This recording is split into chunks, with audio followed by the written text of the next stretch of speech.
In Peckham, extreme cleaner Nick has been called by a landlord to clear a house that's been let through the council and then subsequently in May this year was illegally taken over by squatters. We've been called in to clean up after a lady's rented a property out through the council. I think they've got dogs in there, so should be quite a bit of dog feces, lots of mattresses just strewing around, general rubbish. We'll go and have a look. Let's look in this room first. What immediately confronts Nick is surely a landlord's worst fears. Occupants with no respect at all for the newly refurbished property they, and obviously their dogs, moved into. Yeah, this smells pretty bad. Kind of smells, got that dead body smell to it, to be fair. Dried dog feces down there.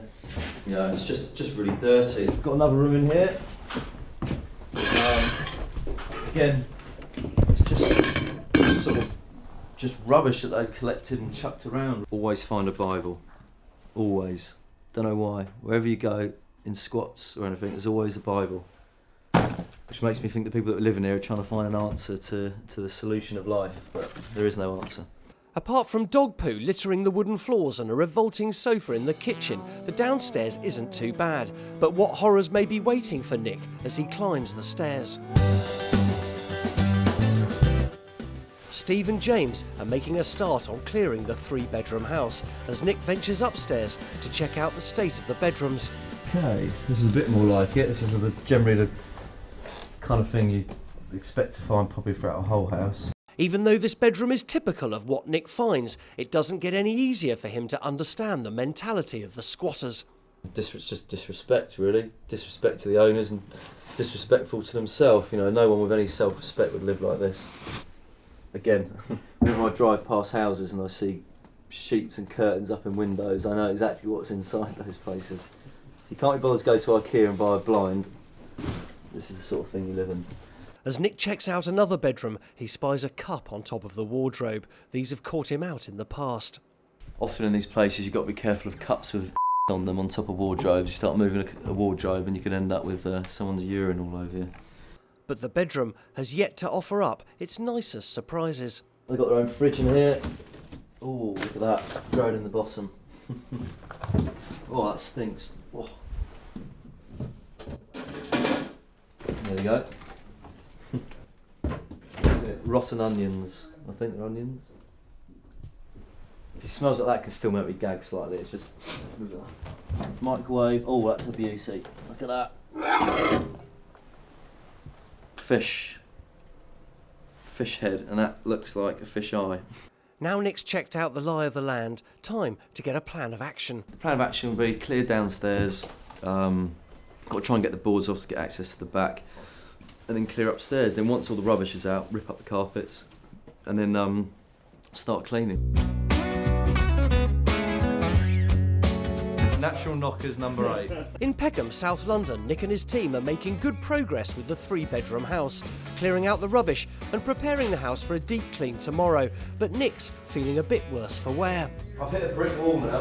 I'm starting to get off with the people who have put me in this situation. The landlord's given express orders for the boys to just get rid of everything from the house. But instead of disposing of it all in the truck, Steve's going to make the next door neighbour's day. We're just delivering this fridge for that lady there. She's seen outside the property and wants it, so she can have it. Nick, on the other hand, is still in a grump with the squatters. Just people who obviously don't give a monkeys about how they live, quite frankly. How you'd want to live in this smell, I don't understand. And I imagine the shower's pretty clean because I doubt they've used that, so we'll find out anyway. Well, he's right that the shower hasn't been used, at least for washing. To me, that looks like someone's just used it as a toilet. That looks like urine to me. So I would imagine the only use of that shower has been as a third toilet. Nice. With most of the rubbish now cleared, all that's left is to get rid of the dog-stained carpets. Removing all the carpets now. They're unsalvageable. Obviously, dogs have been urinating on them and doing whatever else. So they're not worth saving. You can't save them. So just rip them up, get rid of them, basically. Taking the carpets up reveals the legacy of the dog urine and faeces, something that Nick will tackle tomorrow in the deep clean. But already, the house is beginning to look normal again, and Nick's cheering up. These are jobs we like. The lads get a bit of satisfaction seeing everything cleared out, because most people don't want to touch it. You know, the lady whose house this is wouldn't even come through the front door. It's all done now. It's not too late in the day, and we've got, you know, everything programmed in for tomorrow. So yeah, no problems today. Easy.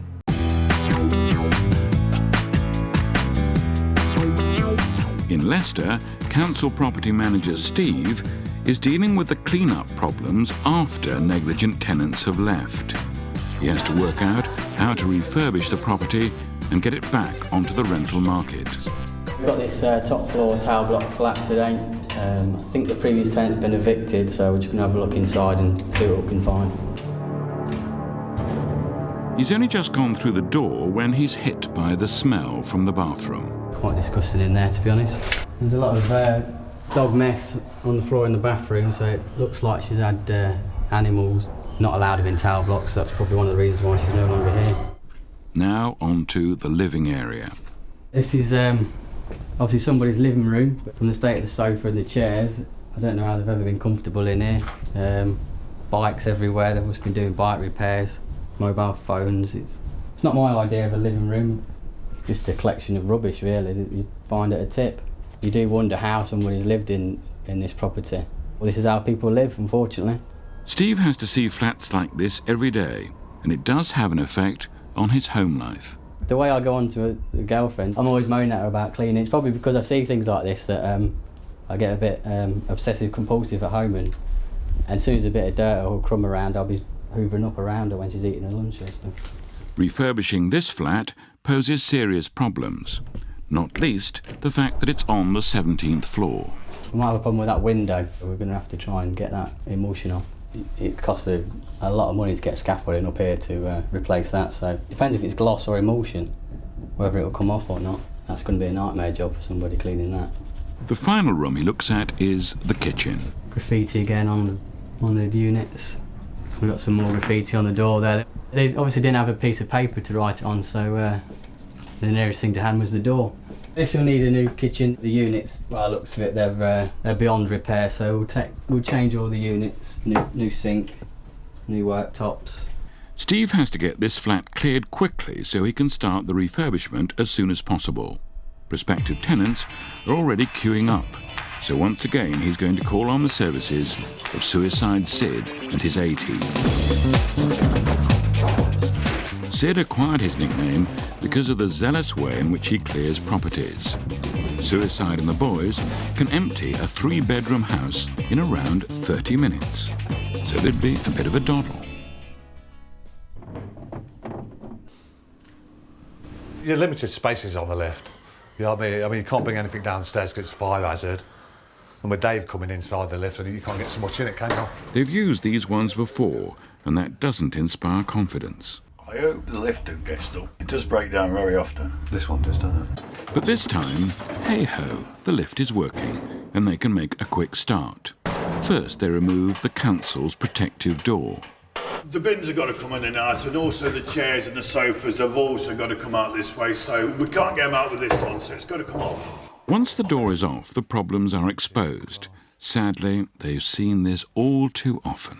I would say this is about the average. That's for a an bad average, flat. yeah, for a bad flat. After years in the job, Sid is still baffled as to why people do this. I don't understand how people can live like this, really. Apparently she was an alcoholic. I mean, looked at it, you'd think it was a boys' flat, wouldn't you? With all the push bikes and that, but you wouldn't believe it's a woman lived here. Maybe she had a fetish for bikes, I don't know. Makes you wonder where she sat and slept.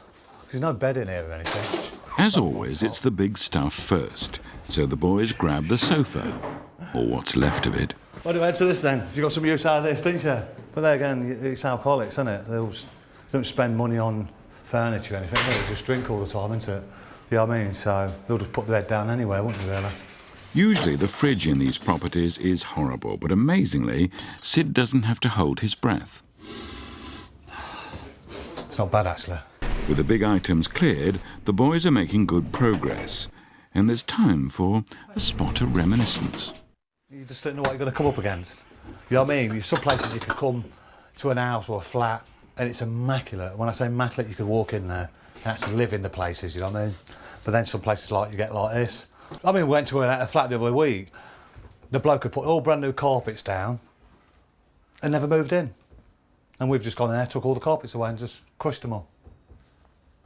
Pointless, isn't it? This house we've done. And we found these photos of a woman in bondage. And a couple of weeks later, Dave went to the co-op and actually bumped into the woman, didn't you? Yeah, in the queue. I can't say too much because my wife will with me.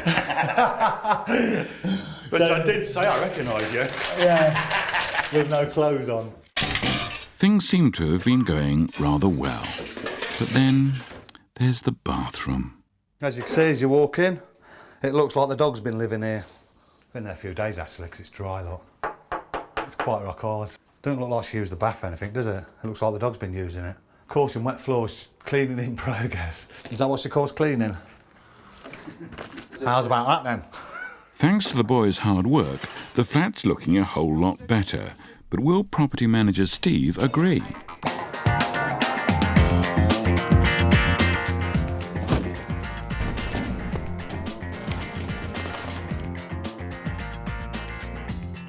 They've still got to put back the protective door to stop any intruders. We're just basically now, we're just locking up and just sweeping up on the way out to the lift.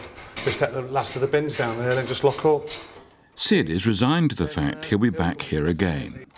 We do go to an house, twice, 3 times a year sometimes. Why you want to move in for a couple of days or a couple of weeks, then like you move back out again. Plus you're leaving all your furniture what you brought in. I mean, there's people out there who ain't got nothing, absolutely nothing. And yet these people can just walk in an house, fill it with all their furniture and just walk out in a couple of months and leave it all. Then send someone else in and do the same again. We'll be back again. But Sid's always got Dave to keep his spirits up. You know what they say about fat guys, don't you? They may have small ones, but look at the weight pushing at home. This is tough work for tough men. But there are problems. I've done one of my nails. Since we filmed, in Leicester, the property on the 17th floor was soon re-let.